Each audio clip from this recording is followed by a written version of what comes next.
you designed the cube. Why do you need subliminal messages? It's a three-pronged attack. Subliminal, liminal, and superliminal. Superliminal? I'll show you. Hey, you! Do not pass disenchants. Yeah, all right. I'm in. Well, now that you know, Lisa, I'm afraid I can't let you leave. Oh.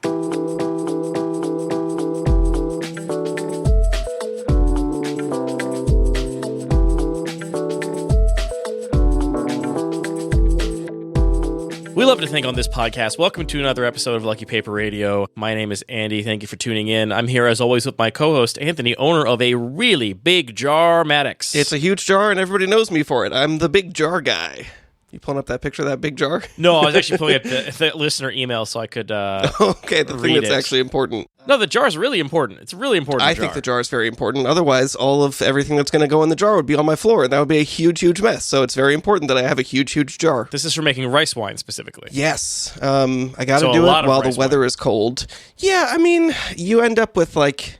It needs extra space because the fermentation gets big and you end up, filtering out a lot of stuff. I feel like you got to make enough that I'm not just like, oh, here's my one mug. I hope it's good, but not that much. Otherwise, it sucks that I only have a mug full.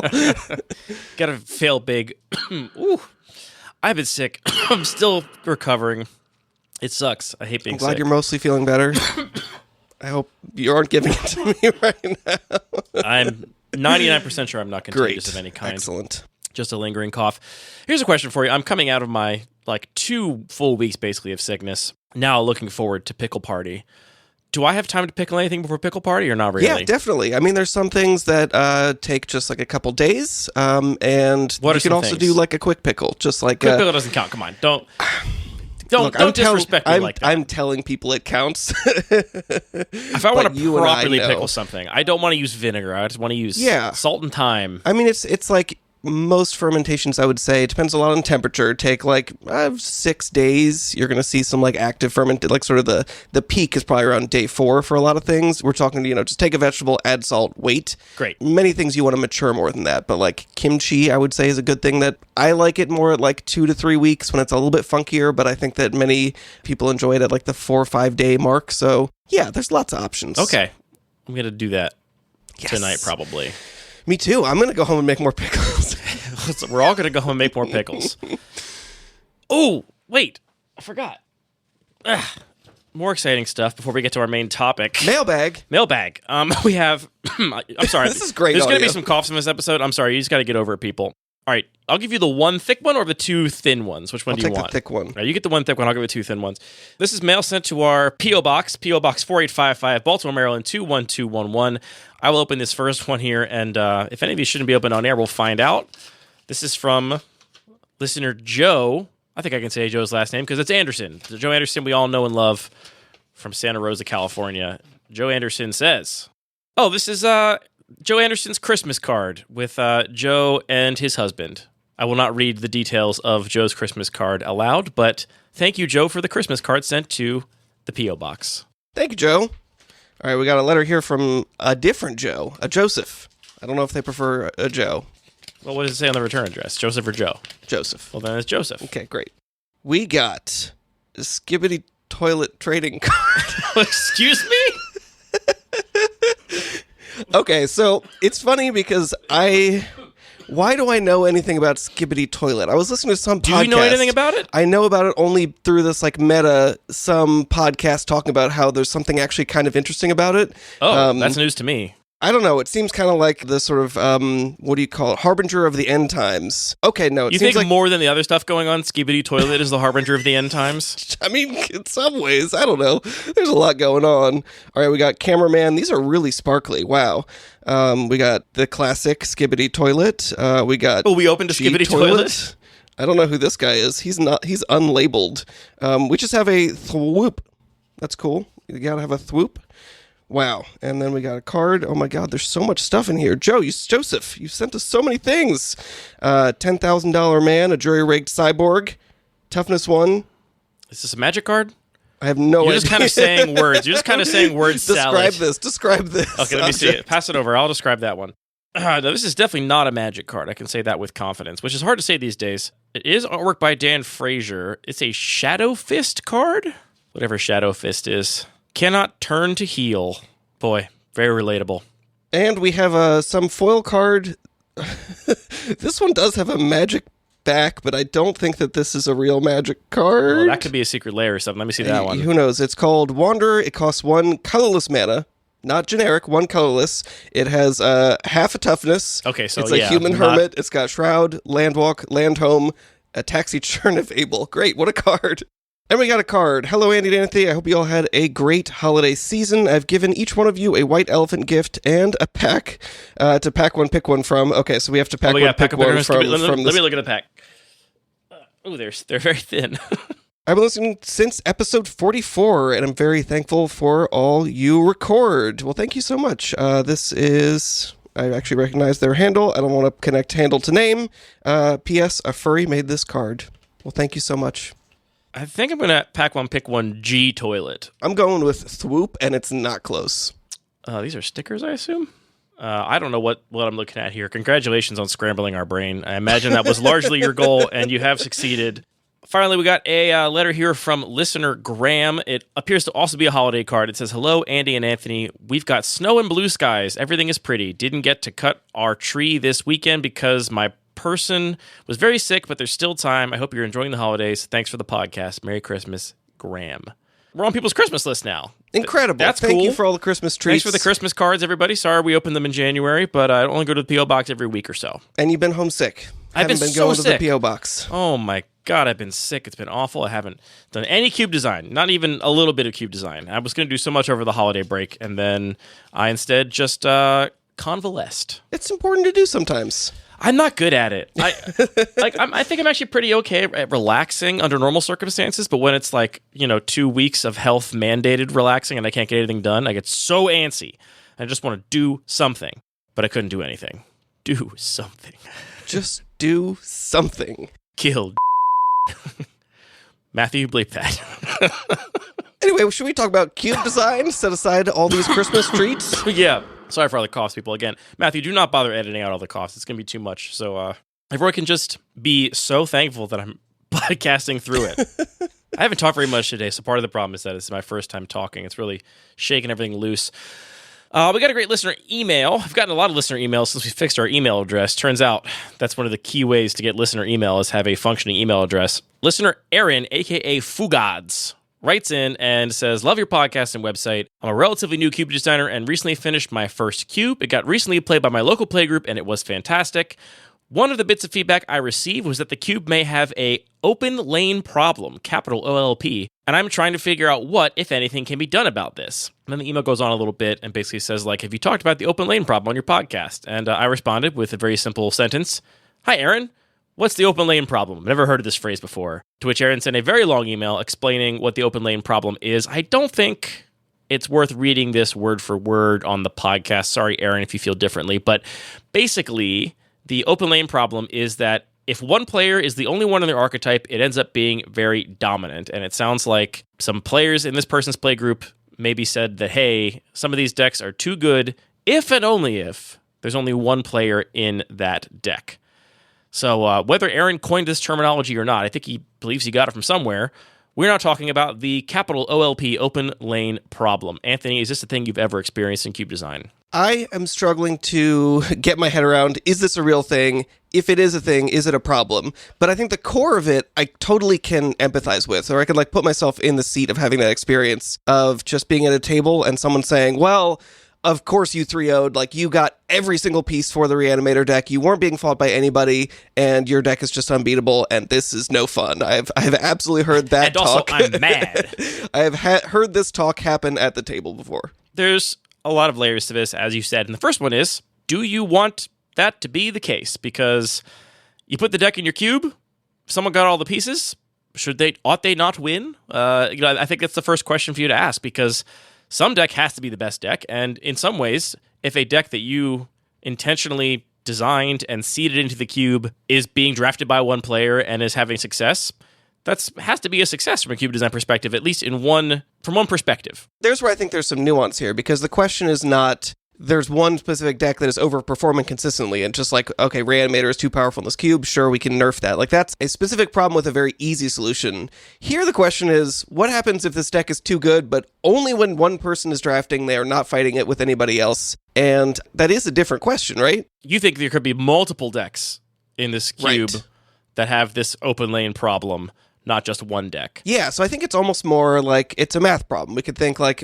imagine there are 8 potential decks within a cube. Ideally, everybody's drafting one of them. Okay, this is not ideal because that would suck if you're just unshuffling the cube into the same 8 decks every time. I may be testing whether or not this actually sucks. Oh, interesting. With a future project. Okay, well, let's come back to that. So the idea being, sure, like there's a certain number of potential decks, they're going to get drafted. People are going to, draft the hard way. They're going to start in one archetype and then see it's not open and jump into something else, and everybody is going to end up with something functional. What if instead you have fewer than that, or more than that, or some like weird combination where it's like, well, 2 people end up trying to draft some version of the red aggro deck, 2 people try to draft a control deck, and so they're kind of like fighting each other for cards, and every couple drafts, you just have a situation where, well, only one person tried to draft control, and so they just ended up with this incredible deck, or only one person tried to draft aggro. So you could, like, have this consistent experience of whoever has the uncontested deck is winning, even if that uncontested deck is not the same draft to draft of the same cube. I think if that were happening, Aaron would not be writing us an email about that. So what do you think this email is? Well, I mean, it says here, but the criticism I was receiving was that my cube's design might lend itself to having an open lane leading to one deck always dominating. But I think they mean the same deck. Here's how I interpreted this email. Okay, we can answer both questions. I interpreted it as, this deck is dominant in my cube, but I, the cube designer, feel that it is only dominant because I can't get more than one player to draft it. And on paper, there's all kinds of reasons why there should be answers to this deck, right? Let's say, hypothetically, red aggro is dominant. You can say, like, well, but I have these board wipes, I have all these removal spells, I have this life gain, I have these good blockers, I have all these sort of ways that theoretically people should be able to combat this deck. But the problem is, I, as a cube designer, am just having this problem where the player that drafts this deck tends to be the only one that ever gets any of these cards. I've complained about this problem in a certain way when it comes to disenchants in the Hunter Ornithopter's cube, where I feel like a disenchant is a extremely important high pick class of card in that cube, and for months was flummoxed how it ended at the end of the draft, and one player would have 8 of the 10 disenchants in the cube. And it's like, how's this happening? Like, there's 10 of them. Everyone should have 1 or 2, maybe 3 at most, and yet they're all ending up in the deck of one player, basically.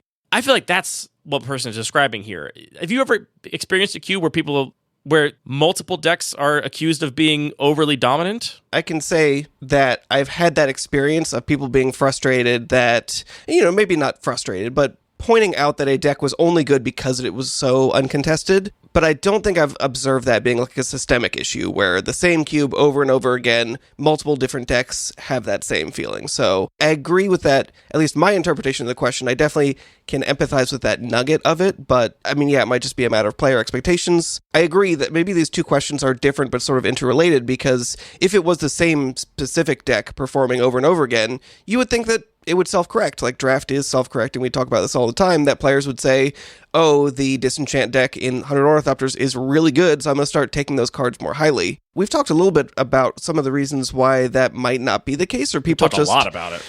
Yeah, and it's a weird situation. I think that one of the biggest symptoms, one of the biggest factors that influences that kind of gameplay is just when the cards are fairly narrow and self-contained and fit into one deck. So like I mentioned Reanimator earlier, because I think that's a really good example of this type of deck that is really narrow. There are specific pieces that are for the Reanimator deck, and oftentimes in a lot of cubes, nobody else really wants them. So if any deck is going to be in the situation where it goes uncontested, it's very likely a deck that is much more narrow. Somebody sees that 8th pick really powerful Reanimator target or reanimation spell, they're likely to jump into that deck and notice that it was really underdrafted the table and create that kind of impression of imbalance in terms of like were people getting rewarded for trying to draft their seat.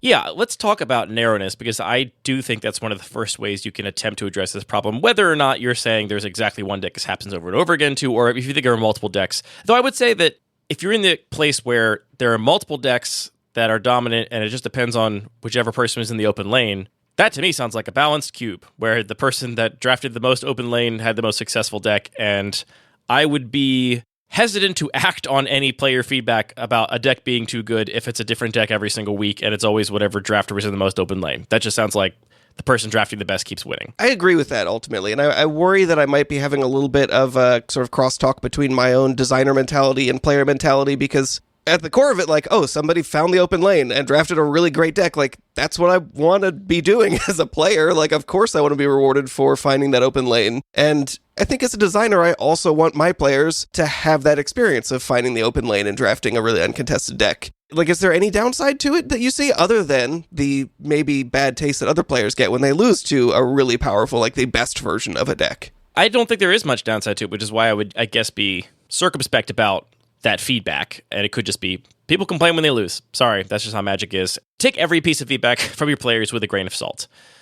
Now, if for whatever reason you have decided that this feedback is valid, whether it's multiple decks or one specific deck in your cube that you think is overly dominant when the lane is open, and I assume this also comes with the assumption that that lane is very often open. Like, if it's overly dominant when the lane is open, but that only happens once in every 12 drafts, I doubt you'd be writing about it otherwise. That would probably not be the thing. I think you should look into why that lane is often open. And I think some of the things I've learned that I think contribute to this, I think are counterintuitive to players. So, for example, one thing I feel like is a way to make a lane feel really open and reward a player in an open lane are low pick gold cards. So, not the most powerful gold cards, not the ones that you will take to go into your second color, but the example I always bring up is No More Lies in blue-white control in the Bun Magic Cube, which is just a negate that exiles. No, I'm sorry, it's a mana leak that exiles for blue-white, so for a white and a blue. Slightly better than mana leak. I mean, the exiling is not nothing in that cube, but it's certainly not enough better that you're going to take it over mana leak, right? No matter what color combination you're in. That card is specifically seated in that cube because I want the blue-white control player to wheel it. I do not want you to have to fight anybody for it. I want you to just get it late. Here's a little reward for you for being in this lane, which I think is a kind of tough place to be in that cube historically. Like, that's a seat I want to give a boost to. I think a lot of people think, well, to make a color combination better, you should just give it some more really good cards. And the problem is, if you get more really good cards, that oftentimes makes it just more likely to be split, right? Like, if let's say they print some broken blue-white, Titan in the style of Croxa or Uro or Flage, and I just drop that in the cube, now the green-blue player is for sure going to take that and figure out some way to splash it, and so it's not actually going to help the blue-white player necessarily, because it's just going to cause that player to now be taking their fixing lands, now be taking other sort of cards they might splash, and have taken their payoff from them. Whereas No More Lies is a pretty replaceable card, not that exciting, a low pick, but it means you can get it pretty safely, and it is literally a reward for being in that lane. You're playing blue-white control, here's the perfect card for you that you're going to get wheeled around the table late. Yeah, I mean, it makes sense that it's a reward. It also makes sense to me, though, that that particular card might also just serve as a signal, because if you just see, oh, here's a counterspell and here's a wrath in packs, I might not necessarily put together that, that's what I really should be doing in this cube. But as soon as I see a specifically blue-white counterspell, that's telling me more about where I should be. Is your intention also sending that signal? I haven't thought about it in those terms, but I think that signal is sent very loudly by a lot of the other cards in the cube, which I agree it's probably also being sent by No More Lies, but I think you've probably already gotten the message by the other types of blue-white cards I tend to include. A ton of spells and counter spells and removal spells and stuff that you can then build a whole deck around, so yeah, I mean, I don't think that's a conscious thing, but it's probably a factor. Or in my regular cube, I have a little bit of a curiosity theme in blue and green, and I intentionally have, some curiosity effects that are blue and some that are green as a little bit of an attempt to get people to notice, this is something you can do in this color pair. Even if, you could just do it in mono blue, or, I don't need to have the green ones in there as well, but I want to sort of make that connection to people. I think narrow, but, C- cards are actually some of the things you should look at first to help basically make a lane feel less open. And that applies to color combinations in the sort of example of No More Lies. It also could apply to heavy commitments to monocolor. So think Eidolon of the Great Revel for a mono red deck, basically. It's actually a pretty high pick, probably a higher pick than No More Lies is in a blue-white control deck, but it's the kind of card that you can also pretty safely assume you're going to get on the wheel if you think you've staked out. If in pack 1 you wield every single one of the red 1-drops, then you can pretty safely trust that Eidolon's going to come back to you and you can take the Mutavault instead or something in pack 2 and then get the Eidolon on the wheel. Those narrow cards are really big payoffs for being in a lane. And it also could apply to archetypes. Like you said, reanimation decks are a good example because some of the premier cards to that reanimation deck are wildly unplayable or, C- or worse for other decks. And so, yeah, you're going to wheel the Buried Alive if you already have the Entomb and 3 reanimation spells, because in most cubes, there's not a whole lot else to do with the Buried Alive other than put a bunch of reanimation targets in the graveyard. It's those, I think, second and third tiers of payoffs and the density of them rather than the quality of them. That is one of the first things I would look to cut if you want a deck to feel less open and to get less rewarded when a player is drafting it and it is open. And are you suggesting that's going to impact the way that the draft feels and the way that drafters are going to respond to the cards they're looking at? Or do you think that's going to impact the resulting deck quality in a way that's going to make it feel less like they just got the slam dunk? I think both. Yeah, I think it will both mean that the deck is less often fully drafted and committed to, like in the open lane way that this listener is describing. And I think it will mean when they do it, now they're one less good enabler or, replaceable enabler or payoff deep in their deck because there's just a little less support for it. Yeah, I mean, it's funny because, again, like as a player, I'm always thinking about how I want to be able to read signals well, and I want to be able to identify what the table is doing and figure out if what I'm drafting is reasonable and open. But I guess in some cases there's actually like a pretty reasonable justification for wanting it to be a little bit difficult. Like you don't necessarily want players to be able to just feel like they, started with their first pick and just drafted that blindly and got everything they needed. You want players to kind of have to struggle through it a little bit and end up with a deck that's a little bit more novel every draft. And I do think that pound for pound in Cube compared to Retail Limited, I think the average Cube, it's actually much harder to read signals and figure out what is open. If you play Retail Limited enough, you know a certain set well, you start to know what the best uncommons are in each color combination and, what the chase rares are. Obviously, those are pretty easy to identify. And if you, pack 2, pick 4, get like one of the best uncommon in a color combination, and the rare is still in the pack because it's some, sideboard card or something, you know pretty darn confidently, like there's literally nothing they could have taken out of this pack if someone was in this deck to the left of me in these like 3 prior seats. And so that kind of certainty you can never have in Cube, basically ever. I mean, I guess you could get past... Assuming we're not like collating packs and doing a lot of structure like that. I guess in theory, like, what is the number one best card for a reanimation deck? This is the thing, is people don't even agree on that. Like, there's more consensus on a Retail Limited set as to like what the premier uncommon cards are for each archetype than there are like, well, do you take Reanimate over Entomb or Entomb over Reanimate? Like, people will argue over like which of those are the best. So I do think signals are just generally speaking harder to read in Cube in general. And simultaneously, it's also a form where people are way more likely to just make a first pick and then commit to it because they really like that card. And you can force in Cube and have more success than you can in most other limited contexts. And so, yeah, it's simultaneously harder to read signals and also more likely that players are just kind of not bother and just draft whatever they want anyway. I mean, this is totally aside but the point, but I'd be so curious what the actual play rate of people's first picks is in cubes. I wonder if next time I'm at an event, I'm just going to start polling people because I feel like it is very, very high. Yeah, someone should look at a bunch of LSV's draft videos. I would love to see a breakdown comparing... No. LSV is an outlier. He is not a representative sample. Well, but it's a person where we can look at a bunch of Retail Limited drafts and also a bunch of Cube drafts. I'm curious at what rate LSV plays his Pack 1 Pick 1 in Retail Limited versus Cube. My impression in Cube is that he basically always plays his Pack 1 Pick 1, at least in the videos I used to watch years ago, with rare exception. Whereas Retail Limited, I think you pretty often will take something and then realize that lane isn't open and just move off of it. So I do have the impression that people are way more likely to get married to their first pick in a random Cube than they are in a random Retail Limited set. That makes sense to me.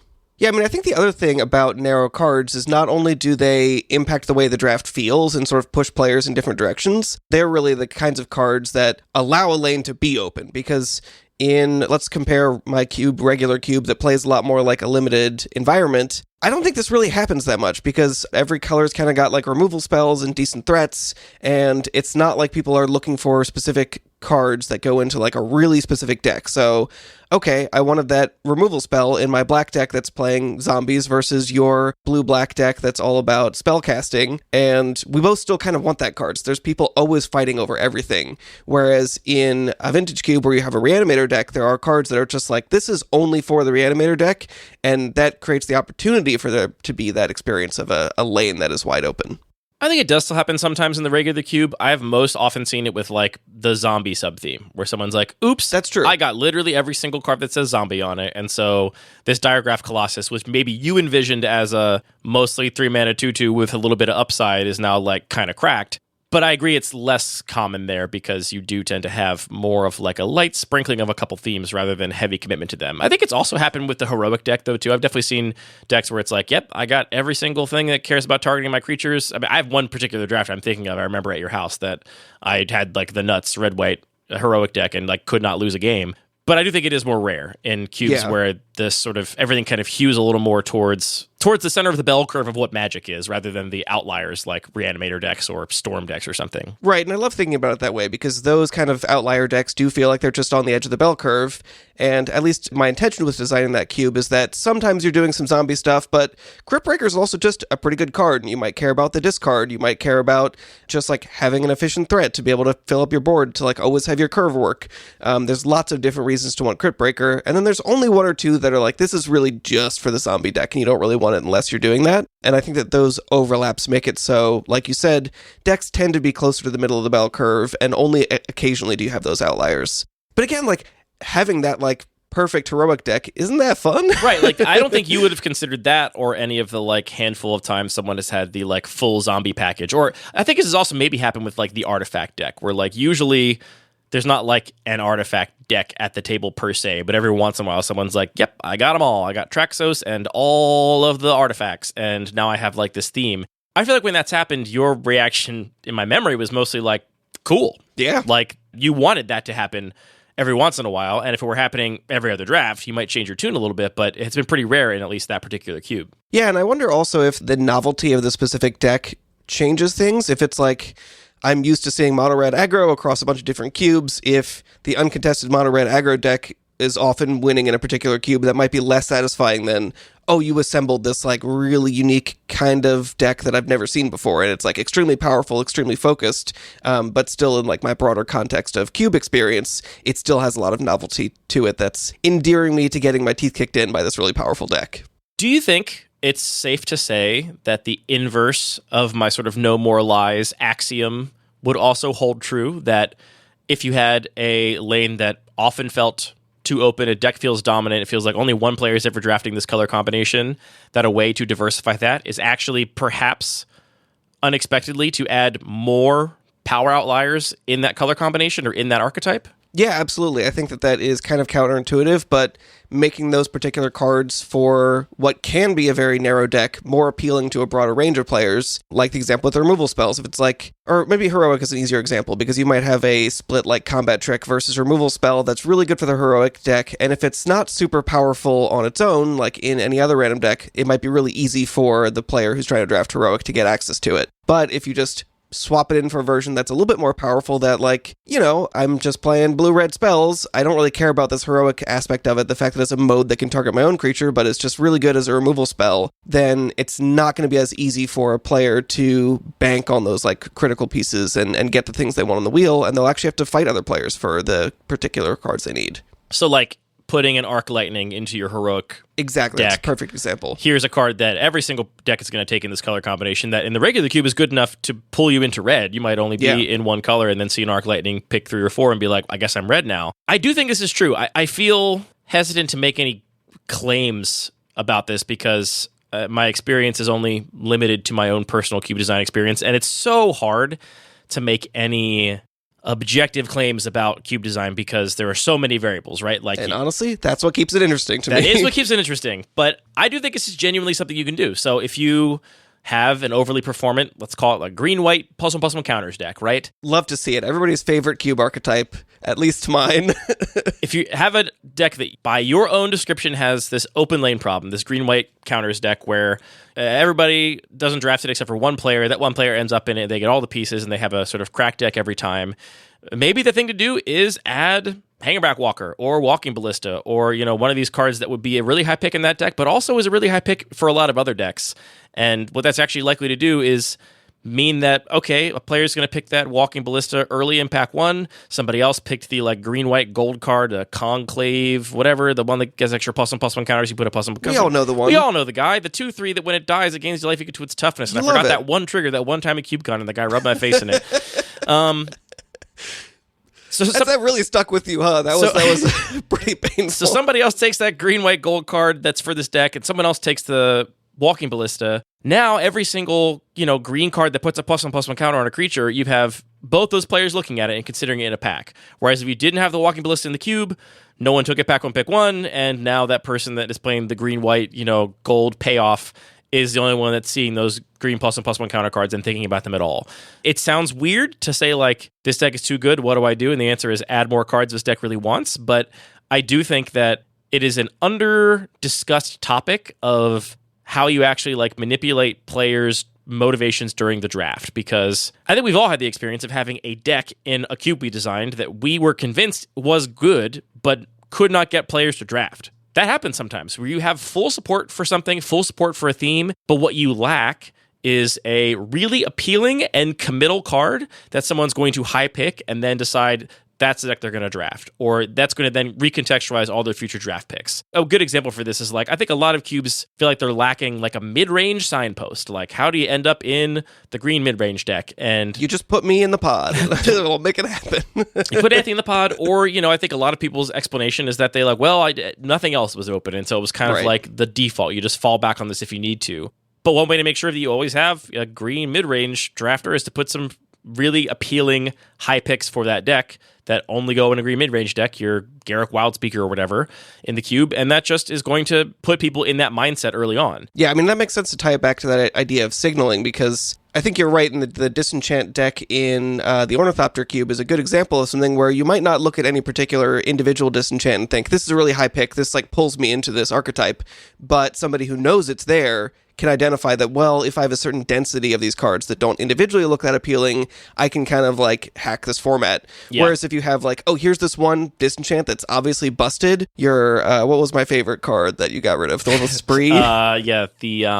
Requisition Raid. Thank you, Requisition Raid. If there's a Requisition Raid that anybody that's going to be at the table and be like, okay, this is so much more than a Disenchant, I absolutely want to put this in my deck, then they might start making those connections to actually maybe more Disenchants make sense, and spread that around the table a little bit. And I don't know, I feel like it's complicated and that can cut both ways, because obviously you also can have feel bads of just having a particular power outlier, or, somebody is better at card evaluation and ends up with all the power outliers that you're trying to add in order to sort of pull people in different directions. So I don't think it's an easy thing. I think obviously we always end up at just playtest and iterate, because that's really the only answer ultimately, but I think these are great options to explore. Yeah, and just to recap, our two options so far are, number one, cut some of the narrow but low pick payoffs for that deck. The cards that deck is going to wheel and are going to make their main deck every single time. Look at gold cards, look at high color committal cards, look at archetypally narrow cards, but ones that are not high enough picks to get you into the deck or to convince anybody else to go off of their plan to start to support this a little bit. And the other suggestion, our 2 of 2 suggestion right now, is to actually, controversially perhaps, add more appealing and generically strong cards that deck would happily play, that are going to make those colors and that sort of strategy appealing to more drafters at the table. Because I think one of the ways you end up with a open lane problem is you have a deck with, let's say, one really appealing high pick to get into the deck, and then otherwise nothing, right? Here's a great example. In the Neoclassical Cube, I have Mishra's Workshop. Mishra's Workshop is kind of a singular card. I mean, maybe Tolarian Academy almost does what Mishra's Workshop does, but that's a great example of a card that if you pack 1, pick 1 it will recontextualize your entire draft and dictate every single pick, and you could definitely end up in a deck that some players would call problematic and too good.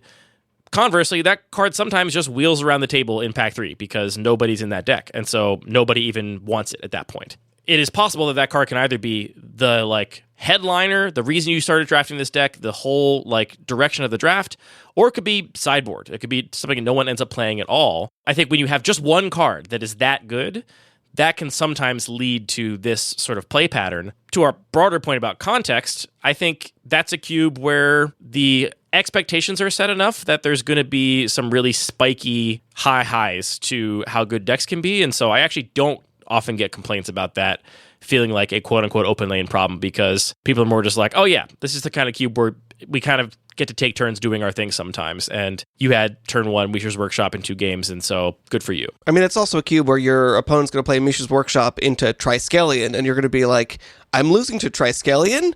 Oh wait, I'm actually losing to Triskelion? This is happening? And that's a different feeling from, I don't know, a better card.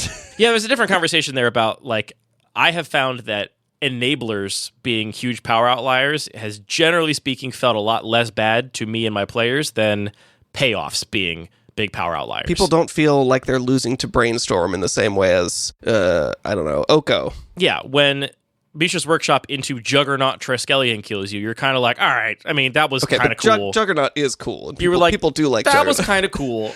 Meanwhile, yeah, I think if you just put Minsc and Boo in the regular cube, which might be, on paper, theoretically, according to the time-traveling supercomputer, just as powerful as Mishra's Workshop at the Neoclassical Cube, I think it would pound for pound feel way worse to be like, I just play Minsc and Boo and now you lose, compared to having an enabler that just makes your whole deck better, but you're still beating them with cards that are on rate with the cards they themselves are casting, I don't know. I think that would probably be fine because I think somebody would tear it up. I think somebody would just open that card and say, you've made a mistake. Very funny bit. This is an intervention. Actually, people don't realize this. It's the law that if all 8 drafters agree that card shouldn't be there, they're allowed to destroy it. That's true. We don't talk about that as much as we should. It's true. It's a pretty big deal. What do you do about the deck that people just don't want to draft? Or conversely, the deck people just always really do want to draft? Because I think one thing that we're maybe not talking about enough here is just player proclivities. The example I'll give here is in the same Neoclassical Cube. If you want to ask me what the best deck is, I will say mono red burn / aggro. And I still think it is the best deck. And I would say in 8 or 9 out of 10 drafts, nobody drafts that deck. Because I think most people don't sit down to draft Cube, or this particular Cube, which has a lot of really cool, aspirational, old school build around cards like your Mind Over Matter combos and your Dream Halls and your Fast Bond. It's got all these cool things you want to do that are sick. Nobody sits down and says, I'm going to draft a good curve and a bunch of burn spells and just kill my opponent that way. Very few people do. I mean, the Joe Andersons do, but I think it's just an attitude that most players don't have. And so you as a Cube designer can't be blind to that. You can't just pretend like you are designing all of your archetypes in this perfect vacuum where everybody's going to draft them exactly as highly as their perceptions of win percentage are going to dictate. People have preferences, and some things are just going to be drafted more often than they have any right to be, and vice versa. What ought we do about that? So you're suggesting this could potentially be an issue of, well, we play with the same 8 people every week, and it just happens that only one person likes to do this specific thing, and their play group is letting them get away with it week after week. Yeah. Find more players, grow the group, split up into 2 pods. I don't know. It's definitely funny, and I joke about how I love to play green-white. In reality, I don't know, I've never tried to track the data. I maybe draft green-white 20% more than I should, but I will still draft a Grixis deck or a Rakdos deck or whatever. I think green-white is, it's hard to speak in broad terms about Cube in general, but I think the fair, unexciting creature deck is often in green-white and is often not what people want to be doing in a Cube. And so I think you draft it more often than, average. You definitely end up in green-white more than 10% of the time if you're always ending up in a color pair. Mm-hmm. But I don't think you're wrong a lot of those times. I think you are actually assessing what's correct at the table and recognize that you as a player have a proclivity that is just slightly out of the norm. It is deviation from what the average player wants, and that means that it actually is for you often the right thing at your seat. I love this for me. Thank you. I don't know. I think that player proclivity is very real, and again, that's, falls in a bell curve as well, and because Joe Anderson wrote into the show, I will use him as an example. Joe Anderson just always drafts red. Literally always. And he will deny this and say, sometimes I also have 3 white cards in my deck, but you're also playing red. And honestly, that does make it kind of difficult. I'm remembering a specific draft that I was sitting next to him to his right, and I opened up a great red card, and I was like, okay, great, this is where I want to start. I'm pretty comfortable with this. And then looked to my left and thought, oh, this is not going to be open. Well, but it's funny. This could be a problem for me. You knew that 2 packs, you could basically cut him because you're passing to him in 2 packs. But you know that 1 pack, he's not going to read that signal. You could pull all the red cards completely out of the first 5 packs and make sure he doesn't even see a single red card, and he would still be drafting red at the end of that first pack. Yeah, that's true. What I did is I took the red card and then ended up drafting green-white. Thus abandoning your first pick, proving that you are ascended. Exactly. And evolved. But I think that not only are there player proclivities is the first step, but then I think player proclivities, once they are known to the other players, can end up kind of reinforcing and fulfilling those own proclivities, where you're just going to let somebody keep drafting the same thing. Here's a bounty for the listener. I have a weird half memory in my head of some player at a GP or some other sort of relatively high-level organized tournament, showing up with a T-shirt. Yeah, that said I'm drafting white. It said specifically like something about like a T-shirt that is announcing the color. Said, I'm drafting white. Like, I'm telling you. Do you know the story? No, I think that's the whole story. I think maybe the story was, should they get banned? Are they allowed to do this? Was there a discussion that the judges had about whether or not you're allowed to sit down with a shirt that says, I'm going to, draft this color? And then did they draft that color? I think they did. Okay. Either way, it can definitely affect a table when that is known. And here's what I would say. I guess if you are in a play group where you're having this quote-unquote open lane problem with a deck that only one player wants to draft, I think it is so easy to just make those cuts we described from that deck. If Joe Anderson's in your play group, you don't have to go deep on supporting red. Joe Anderson will be drafting red. So you can start taking stuff away from Joe, and he'll still find a red deck in that cube, and you can basically make it harder and harder to like have that lane be open, and it won't matter. If you have the opposite problem, where you have a deck that is open that no one ends up drafting in any pod, then I think your options are to, in kayfabe, essentially add more obvious cards that will pull you into that deck, that are power outliers, that are committal, that are going to make you want to play that color combination in that deck. Or, on a meta level, you can just straight up, have the conversation with your play group. Or what I always tell people is, okay, if that deck's open every single time, start demonstrating how good it is. Start drafting it yourself and beating your opponents with it. And if you can't do that, maybe your assessment of that deck being really strong, but no one's ever drafting it, is just not right. You do, as a cube designer, especially, if you're just playing with your local group, have the opportunity to put your thumb on the scales a little bit. And I've definitely had cubes where I'm like, this is a little bit of a problem. So, hello, welcome to the draft. Here's what we're playing. By the way, red sure has done great the last couple times. Maybe don't let somebody get away with this. You can definitely influence things a little bit. Does that work for you? No, but then people don't get to be as salty at the end. Because I definitely have sat whole people down to draft a pod of Hunter Ornithopters and said, here you go, here's a little card explaining the rules. Don't pass disenchants. Do not pass disenchants. And then I come back in 45 minutes and one player's like, look, I got 9 disenchants. And I'm like, what the...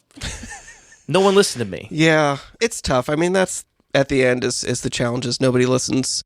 But it's also funny, I feel like we're saying two things that don't seem like they should work together. Like, hey, if there's a deck that is undesirable, people don't want to play it, put stronger power outliers to signal that that's a deck that they can play to pull them into that direction. On the other hand, if we're saying if a deck is being played too much, put some more power outliers in there to draw multiple players in to try and split that. To some degree, that is at odds, but I don't think either is wrong, or like both can be true. Okay, well, let's do this. Thought experiment. How do you manufacture an open lane problem? And then we'll say, do the opposite of that, is our advice. Because I can imagine some angry commenters right now that are saying, you've said to do two opposite things to fix this problem. There's no way they can both be right. I think it is possible that you have found yourself... But at least one of them could be. I think it's possible that you have found yourself at this like weird equilibrium where like you just happen to have the right amount of support for a deck that it often gets gobbled up by one player and nobody else sees anything appealing to bring them into it. So I don't think it's impossible that you could be at that weird inflection point and actually going either direction will tip things over into more of a sort of balanced state. To make an open lane problem... Step 1, have lanes. I feel like that's the obvious thing. You need to have decks that feel distinct enough that you can say, oh, that was open. Yeah, and in most cubes, color is going to naturally give you some barriers. Even if all of your colors are just doing mid-range creature combat and removal spells, you could still have an open lane problem if, only one player ever drafts this color combination and everybody else is splitting all these other color combinations. So have lanes. And then the first thing I would do if I was just trying to, which I actually do have a cube right now that I can't talk about, where I'm trying desperately to, like, as much as possible, put certain drafters on rails. And what I'm doing to make that happen is add in a bunch of C-level like support that no other deck cares about, that you're just going to get fed for free, and it's going to like fill out the middle of your deck. Because you can't really over-support that deck by putting in more big power outliers for it, unless those power outliers are extremely narrow. As soon as they're even remotely potentially flexible and could be splashed in another deck or, fit in another color combination, then they're not actually helping that lane you're trying to carve out. So I really do think it's that low power stuff that you have to like fill out if you really want to have this like open lane and reward a player for being in it. But critically, like lower power, but still important to making the deck function and make the deck very successful, right? Yeah, a lower power, but always main deckable, and ideally like a B+ in this deck and a D- or F for anybody else. Like that's the kind of stuff you want. I still think that the number one thing I would say is look at those support cards that are less appealing, look at the density of them and how wheelable they are for that deck to really cut back on that player getting rewarded for being in that open lane. make them get a little more creative with it. Make them play a card that's actually intended for a different color combination. Like, here's the red card for the blue-red spells deck. Make them play it in the red-white heroic deck, even though it's not quite exactly meant for it, and it'll probably still be fine. If you're going from a place where that deck is feeling over-supported and overly open, just make them get a little more creative, and it will feel less like they're on those rails. Cube is really complicated because we're both trying to suss out the impressions that players are making of the cards during the draft that are going to put them into the kind of deck that they think is going to be successful, but then we're also talking about the sort of impressions and expectations of players once they're playing games, and is that deck actually successful? And if so, is it successful in a way that feels unfair, unjustified? Maybe that's another aspect to it, because I'm just, again, imagining this cube designer getting this feedback of, well, this deck is too successful if it goes uncontested. It has to be a kind of deck that doesn't feel like you worked for it and your win is justified. It's more just like, well, you just won because no one was splitting you on this. Maybe there's something else. There's a bigger question of how do you just make it feel like everybody is working for their wins? I don't know the answer to that. One potential solution that Aaron suggested in their email is potentially just going above the size of cube necessary to draft with a full 8 players. So if you're playing 3x15, go above 360. So you're not always playing with the full pool. That way, essentially, what if you just don't open all the cards that are open in that lane? And I see this bandied around a lot as a solution to a problem like this. What do you think of having a problem like, oh, this deck's too good, I'll just make my cube bigger? I think it can make sense, again, not necessarily from a what is actually like optimal, what would the time-traveling supercomputer do, but for that like perception of it. And if I'm looking at this 3-0 deck and saying, well, you clearly got all the pieces because no one was fighting you, oh, but now you didn't actually get XYZ because that was still sitting in the box because we didn't open it. So I think that maybe in a subtle way it can kind of trick people into thinking that if they are having this perception that it's not happening anymore. Yeah, or I guess like you could just be like, well, they got all the pieces, but we just happened to open them this time, and we might not next time. But, I mean, I have tried designing cubes at larger than minimal requirements for drafting with 8 players. And every time I do, I end up just cutting the cube down to 360 or whatever, because I find that you're not solving any problems. You are just essentially removing a bunch of your ability to solve it, and therefore kind of washing your hands and absolving yourself of it. So what you're saying is you've washed your hands of it and absolved yourself. That's what you're trying to do, and maybe this works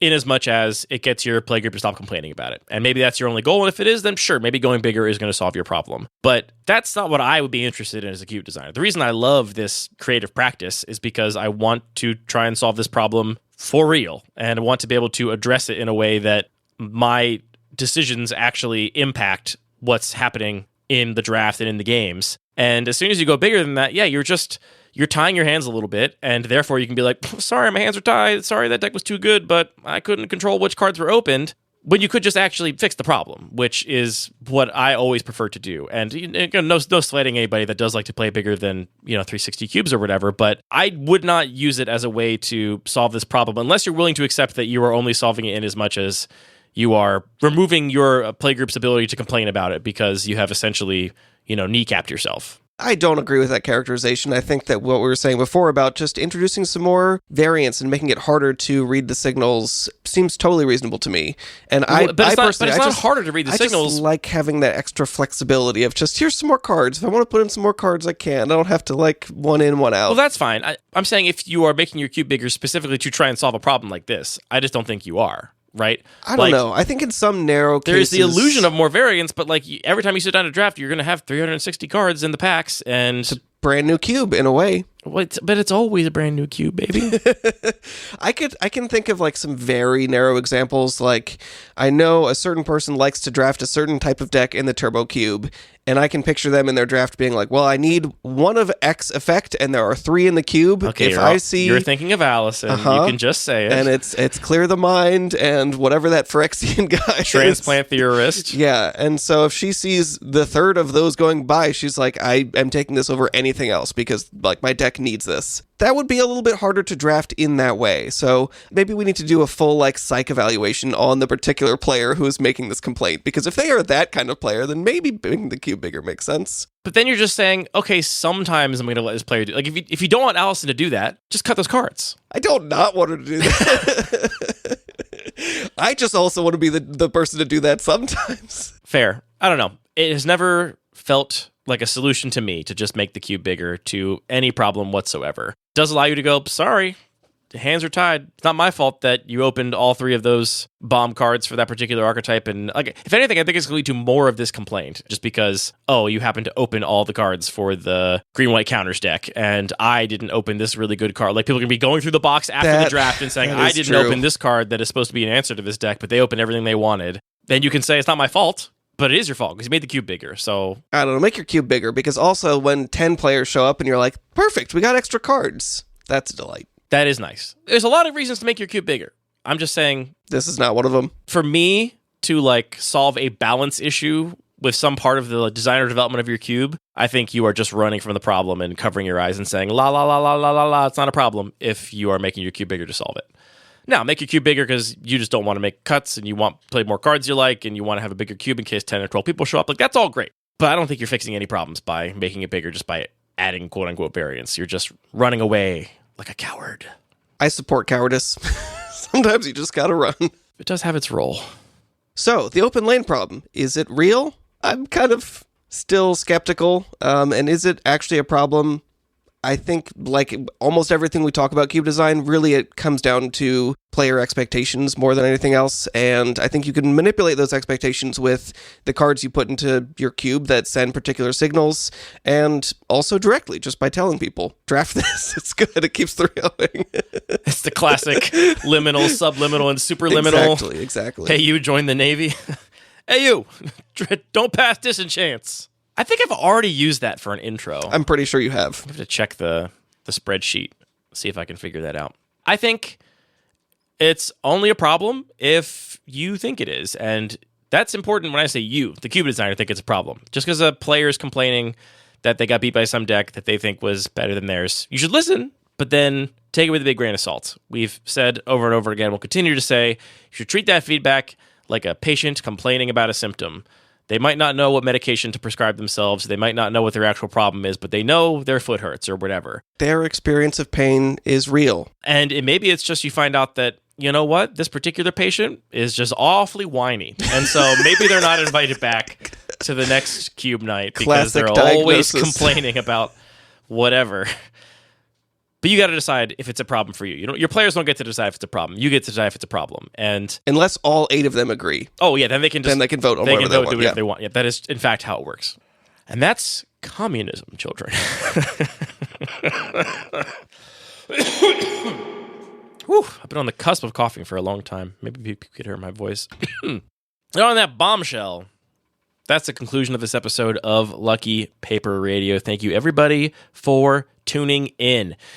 If you want to support the show on Patreon, you can find a link in the show notes. We've got links to buy pins for the Cube Fellowship, which a lot of you did go out of your way to buy a pin after we talked about it on the last episode of the year, either because you didn't even know they existed because we didn't talk about them enough, or because you wanted to support the program. So I appreciate that very much. They will have been shipped out by the time this podcast airs. You can send feedback to the show, mail at luckypaper.co, or leave a review on iTunes or Spotify or YouTube or wherever the heck you are watching or listening to this. That's always good. And we got a P.O. Box, P.O. Box 4855, Baltimore, Maryland, 21211. That is the surefire way to get your thing mentioned on air, because we get way fewer real mails than we do emails because they're higher effort. So put in the effort, get your message heard.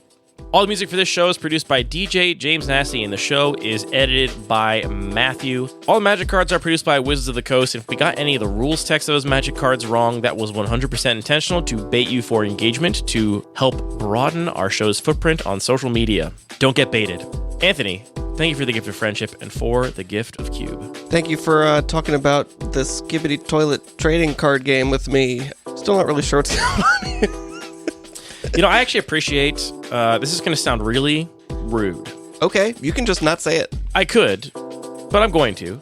Something I often struggle with is throwing things away. I feel bad throwing things away because I know they're going to go sit in the Pacific Island or the Pacific Trash Gyre or in some landfill. Isn't there something beautiful about the Pacific Trash Gyre, though? No. I don't think so. You actually can't really even see it when you're in it. It's just pretty thin. A bunch of microplastics think. floating in the water. Anyway, when people send us a bunch of stuff, I can't keep it all, is all I'm saying. It's helpful to, keep the stuff in my life fresh by making me get rid of some things. Sort of your own kind of personal trash gyre. Yeah, sure, something like that.